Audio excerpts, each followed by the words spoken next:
For the Path of Free Spirit book talk, I chose to read the graphic novel Watchmen, written by Alan Moore and illustrated by Dave Gibbons. Similar to the Batman graphic novel given to us, this book requires a deeper understanding of not only the characters in the book, but also some historical knowledge as well. It begins with the comedian, a former hero, killed at the start of the story, and Rorschach, a vigilante, is sent to investigate his murder. As we go along Rorschach's investigative journey, we learn a lot about different characters like Dr. Manhattan and Laurie Suspect through various flashbacks and detailed scenes illustrating their lives before the novel. However, once the history of a few characters has been revealed, we soon discover a plot headed by another character called Ozymandias, the clever but ethically uncertain hero who orchestrates a disastrous event to bring people together and try to avert World War III. In the end, the story raises questions about the nature of heroism and the price of peace by delving into the hero's complicated backgrounds and moral quandaries. A very memorable section of this novel involves the character Rorschach as we explore his journey, or his origin story. Throughout all of Chapter 6, bits and pieces of his life are revealed to us, and we start to understand why he turned out the way he did. Although he's not considered a villain, he is most often referred to as an anti-hero, meaning his morals are not explicitly understood or consistent. His ethically uncertain personality derives from his traumatizing childhood.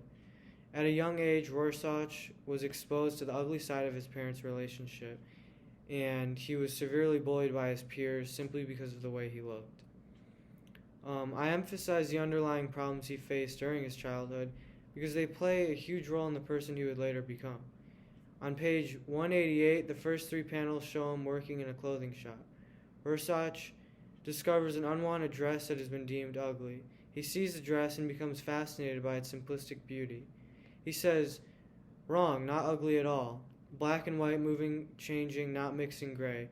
Very, very beautiful." I selected this section not just because he was able to see the beauty in an ugly pattern, but more importantly, I believe because he was able to see himself in that pattern.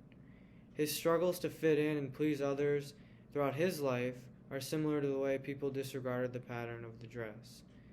Rorschach knew that if someone saw him for what he truly was, he could make a name for himself, and that's why he took another identity as a vigilante.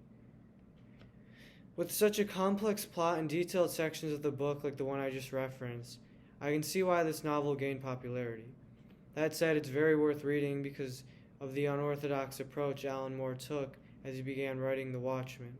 He examined the complexities of traditional crime fighters and highlighted the possible realities of these characters as if they truly existed in society. He paved the way for a more mature and introspective approach to superhero storytelling. His fascination with character psychology is evident throughout the entire novel. Each character is designed and developed with a dense backstory and motivations that reflect their past traumas.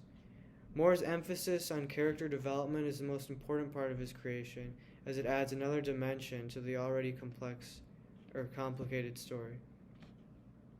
On page 179, a perfect example of these not-so-perfect characters is depicted as Rorschach is being analyzed by a government official.